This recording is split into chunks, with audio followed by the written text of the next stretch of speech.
Hello வணக்கம், இது உங்கள் சிவி ஜோன். எல்லாரும் எப்படி இருக்கீங்க? காலை வணக்கம் டால். ஸோ அங்கங்கே மழை பெய்யுது, ரொம்ப சேஃபாக இருங்க.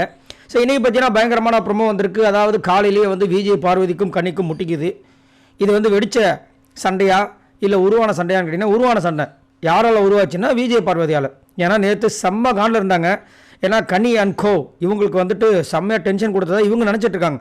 ஆக்சுவலாக வீட்டில் இருக்கிற எல்லாருமே வந்து கனியையும் நிழல்னு சொல்லிட்டு எஃப்ஜே அண்ட் சபரியை கலாச்சாங்க, இவங்களையும் கலாச்சாங்க. ஆனால் இவங்களுக்கு என்ன எப்போ பார்த்தாலும் எங்களையே சொல்லிட்டு இருக்கீங்க அப்படின்னு சொல்லிட்டு இவங்களுக்கு ஒரு கோவம். சரிங்களா? இது தேவையில்லாத கோவம் தான். காலில் ஆரம்பிக்கிறாங்க. அதுவும் வந்துட்டு இது என்னோட கேம்னு சொல்லிட்டு ஒரு விஷயம் பண்ணுவாங்களே, பர்சனல் விஷயங்கள்லாம் நான் தொட மாட்டேன்னு. ஒரு ட்ரெஸ் எடுத்து வைக்கிறதுல என்ன பர்சனல்னு தெரியல எனக்கு. இங்கே தேவையில்லாமல் சண்டை போகிற மாதிரி தான் இருக்குது. ஆனால் கனி ஒரு வேலையை பண்ணுறாங்க. இங்கே இவங்களை வந்து கோத்து விட்டு ஒரு சிரிப்பு சிரிச்சாங்க. அதை கவனிச்சிக்கலான்றதை சொல்லுங்கள். ஸோ இவங்க வந்து துணி எடுத்து வந்து வைக்கிறாங்க. அங்கே பார்த்தீங்கன்னா சூப்பர் டீலக்ஸ் வாசலில் நம்ம கனி நிற்கிறாங்க. ஓஹோ, அப்போ சூப்பர் டீலக்ஸ்க்கு கனி போயாச்சு, ரைட்ரா, தெரிஞ்சு போச்சு அப்படின்ற மாதிரி இருந்தது.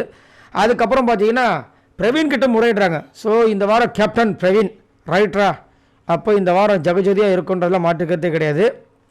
ஸோ அடுத்தது பார்த்தீங்கன்னா அவங்க வந்து தேங்க்யூன்னு சொல்லிட்டு கை நீட்டுறாங்க. கனி இவங்க வந்து கையில் கொடுக்காம கீழே வச்சுட்டு போயிட்டாங்க. டோர் டெலிவரி தான் சொல்லியிருக்காங்க, கையிலலாம் கொடுக்க முடியுது அப்படின்ட்டு. அதுக்கப்புறம் கனி வந்து ஆரம்பிச்சுறாங்க. அது என்னது, வாசலில் ஒருத்தவங்க நின்று தேங்க்யூன்னு கை கொடுத்து நிற்கும்போது இவங்க பாட்டுக்கு கீழே வச்சுட்டு போனால் நல்லா இருக்காது, அதெல்லாம் ரொம்ப தப்புங்க அப்படின்றாங்க. விஜய் பார்வதி பர்சனல் ட்ரெஸ்ஸை நான் தொட மாட்டேன், அதுதான் என்னோடது அப்படின்னும் போது சொல்லிகிட்டே இருக்காங்க. டப்புன்னு வாய விட்றாங்க.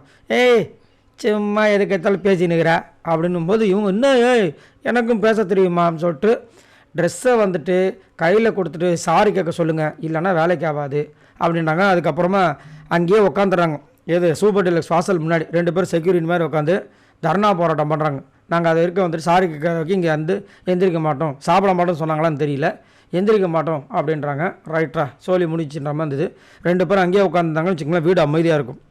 அவங்க 2 பேரும் சைலண்ட்டாக இருப்பாங்க. சூப்பராக இருக்குல்ல. ஆனால் ஏன் விஜய் பார்வதி வந்து இந்த பர்சனல் திங்ஸு ஏதோ அவங்க வந்து இந்த பர்சனலாக வந்து மேக்கப்பு இந்த மாதிரி விஷயங்களை வந்து பண்ணாங்க அன்றைக்கி.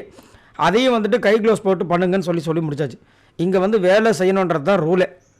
அதில் வந்துட்டு நான் பர்சனல் திங்ஸ்ன்னு சொல்லிட்டு ட்ரெஸ்ஸை எடுத்து வைக்கிறது கூட வந்துட்டு இது பண்ண மாட்டேன். அப்படின்னா அங்கே இருக்கவங்களுக்கு வேலை செய்கிறது தான் இங்கே வேலையை, அவங்கள வேலை வாங்குறத வேலையை, வேறு என்ன வேலையை அங்கே செய்ய முடியும்? கிச்சனில் அவங்க வேலை செஞ்சுருவாங்க.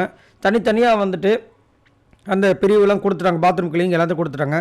அப்போ இவங்க வேலை வாங்குறது எதை வச்சு வேலை வாங்குவாங்க? இந்த மாதிரி விஷயங்களுக்கு தானே வேலை வாங்க முடியும். அதுவும் கையில் தான் எடுத்துகிட்டு வந்து இங்கே வந்து வச்சுட்டு போகிறாங்க. பர்சனல் திங்ஸை தொட மாட்டேன்னு சொன்னால் என்ன அர்த்தம்? தொட்டு தூக்கிட்டு வந்தாச்சு, கையில் கொடுத்துட்டு போகலாமே. ஸோ 2 பேரும் விதாண்டாவாதமாக தான் இருக்காங்க. ரைட், உங்களோட கருத்துக்களை சொல்லுங்கள். மறக்காமல் இந்த வீடியோக்கு லைக் தட்டி விடுங்க. இந்த மாதிரி நிறைய அப்டேட்ஸ் உங்களுக்காக காத்துட்ருக்கு. இன்றைக்கி மறக்காமல் சப்ஸ்கிரைப் பண்ணுங்கள். பாய் நண்பர்கள்.